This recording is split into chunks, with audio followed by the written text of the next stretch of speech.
Bale na flat po itong aming ERBS, itong NWO ERBS po namin.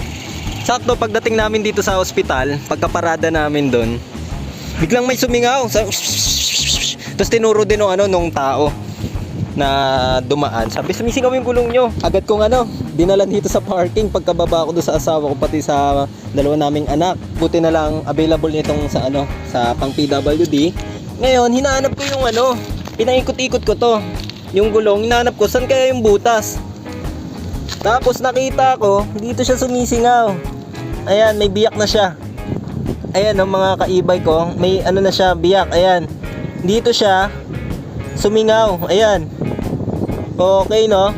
Sa mga may problema rin na biglang lumalambot yung kanilang gulong, check nyo rin po itong pito nyo dito. Baka hindi nyo napapansin na ito na pala yung may problema, na baka akala nyo sa rim or gulong sumisingaw. Ayan, kasi 3 taon na po itong aming e-bike. Ito may tire sealant yan eh. Tire sealant yung yung mumurahin tire sealant lang po yung nilagay ko dito parang 2 years ago. Yun yung nakita ko na bumubula. Nakita ko siya kaagad dahil sa na yan, lumalabas na bula na yan. Buti may e-bike shop po dun sa malapit sa area namin at bumili ako ng pito. Ayan, dala tayo ng scissor jack, pati mga wrench. Ayan po, kasi hindi naman natin ito mapapagulong papunta sa vulcanizing shop. Ayan, nagdala tayo para mabunot natin yung gulong. Yan, para mabunot po natin yung gulong, no. Yan yung gagawin natin. I-jack po muna natin, no, para madalian tayo sa pagbunot ng gulong po.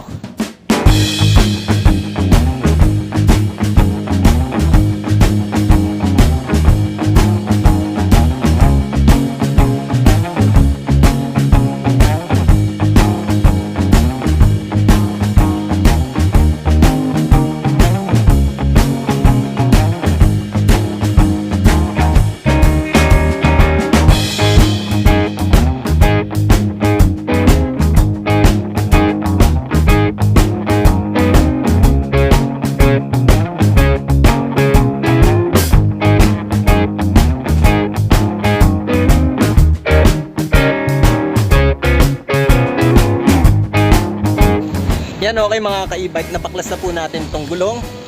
Ayan. Ayan po yung mga mga pyesa. May dala naman tayong eco bag. Yan. Okay, sana hindi mawala tong jack natin. Tingin ko naman wala namang dito, magsasamantala. Yun lang, ipitan natin tong tong preno natin ng pang-ipit kasi delikado yan magkadikit eh. Pag napindot yung preno, pag napindot tong unahan na preno, baka magkadikit tapos mahirapan tayo ibuka ulit para maipasok itong rotor ng ating gulong para sa unahan.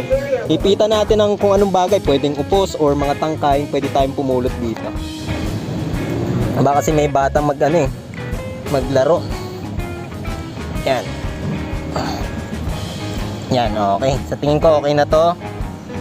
Yan, may stick na sa gitna. Try natin pindutin. Yan o. Yan o. Babalik-balik lang siya pag pinindot natin.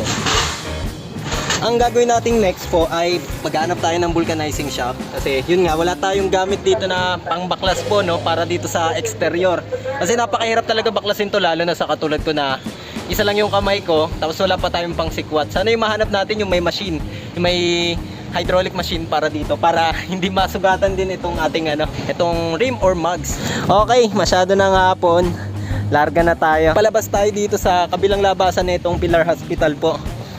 Yan, tinuro sa akin nung gwardiya na meron daw dito sa may paglabas dito sa kabilang gate, tapos kaliwa. Medyo mabigat din siya. Ayan bigat. Ito na lang, praktisado magbuhat ng baby tong kanan ko. Yan may bigat talaga Lagi nating i-check po yung preno natin, no? Pati yung fluid po ng ating ating hydraulic brake. Yan, maski yung mga nakakable, check nyo yung nyo kasi napapatig yan.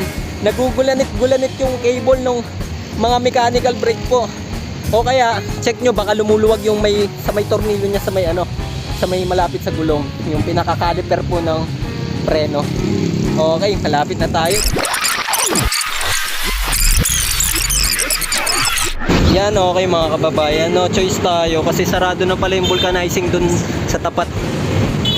Matagal na raw palang sarado. Kaya dito na lang tayo sa ano, may motor shop dito sa may Tamsoy. Yan. Kasi kung maghanap pa tayo ng vulcanizing, abot tayo doon sa dulo ng kanto, dulong-dulo, ang layo, mga 1 kilometro. Yan, kaya dito na lang tayo. Yun, pag nasira ako naman may kasalanan. At least na paano natin kay kuya pasubukan din na ikabit. Ay, ito po boss sa likod po. Yan. Bali lalagyan ng ano, ng langis konti po. O kaya grasa raw. Talagang nakakabit na ito, kuya. Pinilit mo na ako. Wala kayo nun, yung naka L-type na ano, na plies. No, makagawa ng ganito. Nakita ko kasi naka L-type eh. Swerte ka. Yun no, na L-type eh. Swerte ka. Yun no, naipas. Yun, yun lang, sana compatible din. Kasi pag ako hindi ko alam. Hindi ko pinangimasukan. Saglit lang na ano ni Kuya, salamat. Hirap mo pa. Oh, tama naman yun yung ano, yung tama naman si Kuya. Yun, pinilit ko. Bale, risk ko na yun. Bale, yun nga lang, yung ano ko talaga kasi kailangan ko nang makauwi kaagad. 4:49 na mga kababayan eh, magluluto pa ako sa bahay. Tsaka yung asawa ko, tinukulit na ng panganay ko. Ayan. Ayan, nahangina na siya.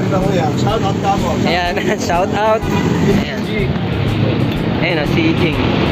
Okay, yan. Dito tayo nagpaano po. Paayos ng gulong.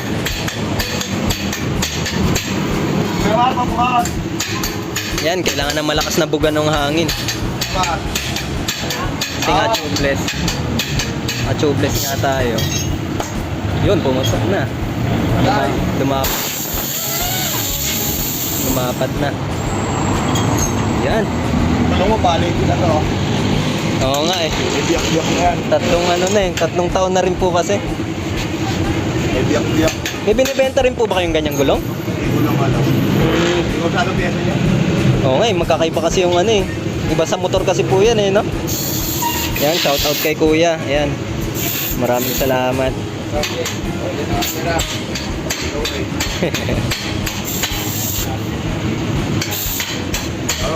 Nandito si Kuya, di ba sa bike shop yan? Nakakatakot ko lang yun na ito, napuputol.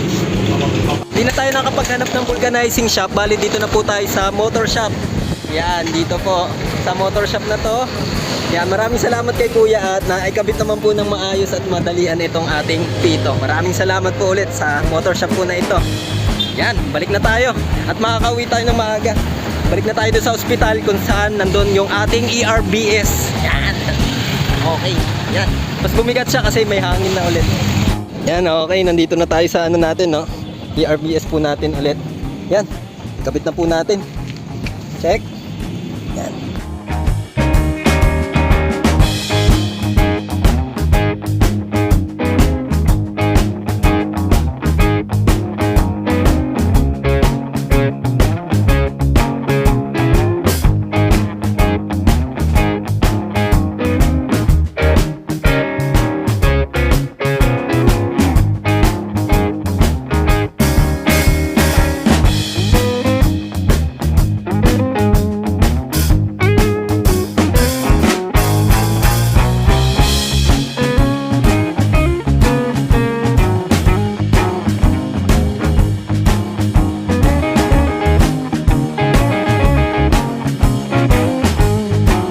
Yan, okay po mga ka-e-bike, no? Successful po yung ating pagpapalit ng ating pito. Yan, naplat nga tayo dahil doon sa pito.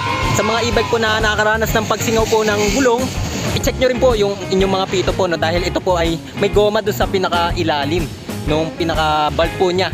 Baka nagkabitak-bitak na rin po at yun nga, nagsasanhi siya ng pagkabutas at doon siya magkakaroon ng singaw. Yan, buti na lang napakabit natin, no? Hindi man tayo nakapunta sa vulcanizing, buti na lang sinubukan ni Kuya to sa may motor shop. Maraming salamat. Okay, makakauwi na po tayo. Tara, larga na po. And God bless. Yan, okay, nag-boost na rin tayo dito sa ano, ng windshield kasi puro alikabok itong windshield po natin. Yan. Tapos salubong pa tayo doon sa araw, nakakasilaw. Okay, pauwi na tayo. Ayan mga kababayan, nakauwi na po si ERBS. Ngayon, mamamalengke naman tayo ng kakainin ngayong hapunan. Maraming salamat po sa mga nanood. God bless mga kaibay, mga kababayan. And drive safe.